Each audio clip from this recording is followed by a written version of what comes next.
एक समय की बात है। एक शहर में राहुल नाम का लड़का अपने माता पिता के साथ रहता था। राहुल स्कूल में पढ़ता था। वो पढ़ाई में बहुत कमजोर था। राहुल के पढ़ाई में कमजोर होने से उसके माता पिता बहुत परेशान होते हैं। राहुल दिन रात पढ़ाई करके भी सिर्फ पासिंग मार्क्स लेकर आ पाता है। एक दिन राहुल के स्कूल वाले उसकी क्लास के बच्चों को गोवा की ट्रिप पर लेकर जा रहे होते हैं। राहुल ये सुनकर बहुत खुश हो जाता है। माँ, पापा, मेरे स्कूल वाले सब बच्चों को स्कूल ट्रिप पर गोवा लेकर जा रहे हैं। मुझे भी जाना है। नहीं, बिल्कुल भी नहीं। मैं तुम्हें कहीं नहीं जाने दूंगी। पर क्यों माँ? सब बच्चे जा रहे हैं। तुमने अपने इस बार की परीक्षा के नंबर देखे हैं? माँ, मैं पूरे दिन पढ़ाई करता तो हूँ। नहीं, तुम्हें कहीं नहीं जाना। तुम घर बैठकर पढ़ाई करो। ऐसे ही तुम्हें सबक मिलेगा जब क्लास के सारे बच्चे घूमने जाएंगे और तुम घर पर रहोगे। नहीं माँ, ऐसा मत करो। मैं आगे से पूरी मेहनत करूँगा और इस बार की परीक्षा में अच्छे मार्क्स लाकर दिखाऊंगा। वादा रहा? हाँ माँ, मैं इस बार पक्का अच्छे नंबर लाऊंगा। वादा रहा। राहुल की माँ राहुल को गोवा की ट्रिप पर जाने की अनुमति दे देती हैं। ये देख राहुल बहुत खुश हो जाता है। इस बार माँ ने मुझे अनुमति दे दी है। मुझे भी उनका वादा पूरा करना है। मैं ट्रिप से आकर बहुत लगन और मेहनत से पढ़ाई करूँगा। राहुल भी गोवा जाने की तैयारी में लग जाता है। गोवा देखकर वो बहुत खुश होता है क्योंकि वो स्कूल की तरफ से पहली बार बाहर घूमने गया था। ट्रिप पर राहुल के स्कूल वाले उसकी क्लास के सारे बच्चों को बीच पर लेकर गए।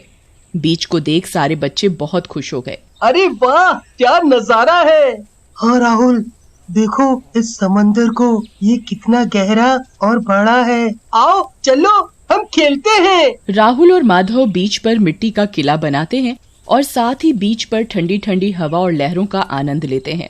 तभी माधव और राहुल को उसकी क्लास के बच्चे आवाज लगाते हैं। चलो राहुल, हमें बच्चे बुला रहे हैं। हमें अब उनके साथ जाकर खेलना चाहिए। नहीं, मुझे इस किले को पूरा करना है। तुम्हें जाना है तो तुम चले जाओ। मैं तो इधर इस किले को पूरा करूँगा। ठीक है। माधव अपनी क्लास के पास चला जाता है। राहुल अपना किला बनाने में मगन होता है। तभी एक जोर की लहर आई और राहुल का किला लहर में बह गया। अरे ये क्या हुआ? मैं इतनी देर से इसे बनाने में लगा हुआ था, एकदम से लहर ने आकर मेरी सारी मेहनत पर पानी फेर दिया। तभी राहुल ने देखा लहर में एक चमकती चीज आई है।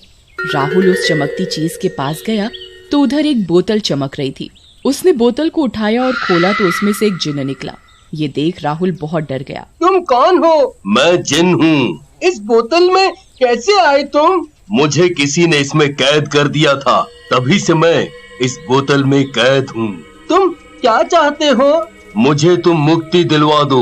मैं 1000 साल से इस बोतल में कैद हूँ और मुक्ति के लिए तड़प रहा हूँ। तुम मुझे मुक्ति दिलवा सकते हो। पर मैं तुम्हें कैसे मुक्ति दिलवाऊंगा? मैं तो स्कूल के साथ ट्रिप पर घूमने आया हुआ हूँ। ये सुन जिन्न बहुत परेशान हो जाता है। मुझे कभी मुक्ति नहीं मिलेगी। मैं ऐसे ही भटकता रहूंगा जिंदगी भर।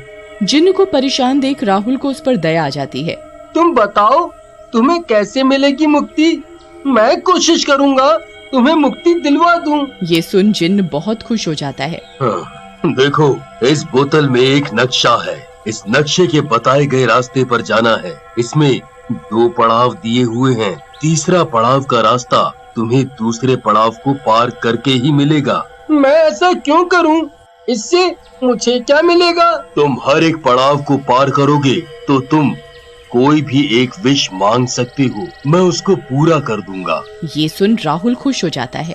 राहुल और जिन्न बताए गए नक्शे के हिसाब से पहले पड़ाव की तरफ बढ़ते हैं। रास्ते में राहुल को बहुत जोर से भूख लगती है, पर दूर दूर तक खाने की कोई व्यवस्था नहीं दिखती। मुझे बहुत जोर की भूख लगी है, पर यहाँ तो खाने के लिए दूर दूर तक ना कोई दुकान है ना कुछ।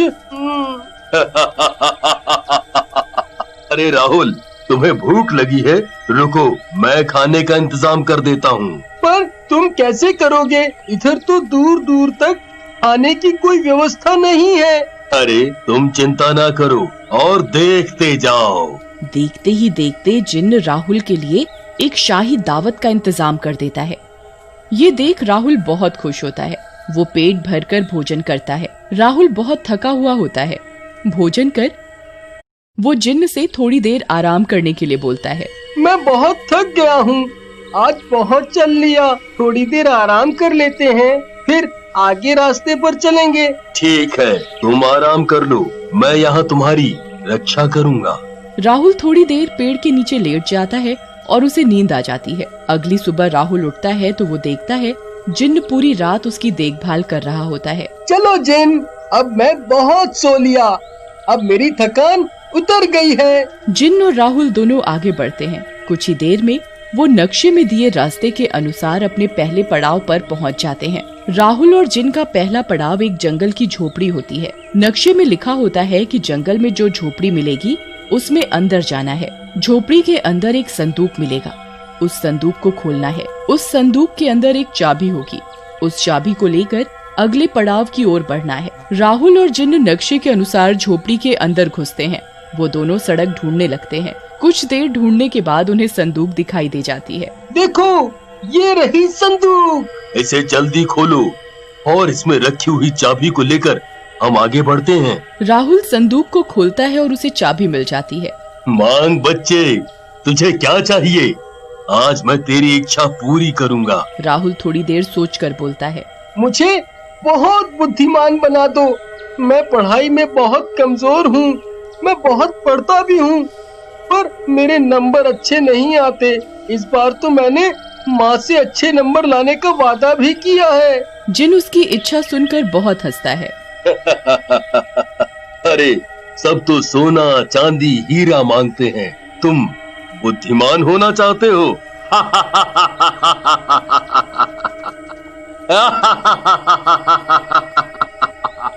ठीक है बच्चे, तेरी इच्छा मैं अभी पूरी कर देता हूँ। जिन्न राहुल की इच्छा पूरी कर देता है। चाबी लेकर जिन्न और राहुल आगे के पड़ाव के लिए चल पड़ते हैं। आगे के पड़ाव में उन्हें एक पुराने बरगद के पेड़ तक जाना होता है। एक ऐसा बरगद का पेड़ जिस पर झूला टंगा हो। रास्ते में बहुत देर तक चलते चलते राहुल और जिन्न को उनका दूसरा पड़ाव भी नजर आ जाता है। देखो जिन्न, ये वही बरगद का पेड़ है जिसके बारे में नक्शे में बताया गया है।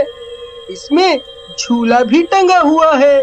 हाँ राहुल, ये वही पेड़ है। नक्शे में लिखा होता है, बरगद के पेड़ के नीचे की जमीन खोदो, उसमें एक बक्सा मिलेगा, उस बक्से में आगे का रास्ता है। राहुल बरगद के पेड़ के नीचे खोदना शुरू कर देता है। वो बहुत देर तक खोदता है पर उसे कोई बक्सा नजर नहीं आता। मैं बहुत थक गया हूँ, मुझे यहाँ कोई बक्सा नहीं दिख रहा और मुझे प्यास भी बहुत जोर की लगी है। जिन्न राहुल के लिए पानी प्रकट करता है। राहुल उसे पीकर अपनी प्यास बुझाता है। राहुल फिर खोदना शुरू करता है। काफी देर खोदने के बाद उन्हें बक्सा नजर आता है। ये देखो जिन्न, हमें बक्सा भी मिल गया। हाँ राहुल, अब इसे भी जल्दी से खोलो, इसमें आगे का रास्ता बताया हुआ है। जल्दी से राहुल बक्सा खोलता है तो वो देखता है कि उसमें बहुत सारा सोना, चांदी, हीरे जवाहरात हैं। वो हीरे जवाहरात हटाकर देखता है तो उसमें तीसरे और आखिरी पड़ाव का रास्ता होता है। ये देख वो दोनों बहुत खुश हो जाते हैं। इस बक्से की सारी अशर्फियाँ, हीरे जवाहरात तुम्हारे हैं। जिन्न सारा बक्सा राहुल को इनाम में दे देता है और वो आगे बढ़ते हैं। तीसरे पड़ाव में उन्हें जंगल की एक पुरानी हवेली तक जाना होता है। वो दोनों ज्यादा समय बर्बाद न करते हुए आगे की तरफ बढ़ जाते हैं। जंगल के रास्ते में चलते चलते एक पुरानी हवेली दिखती है।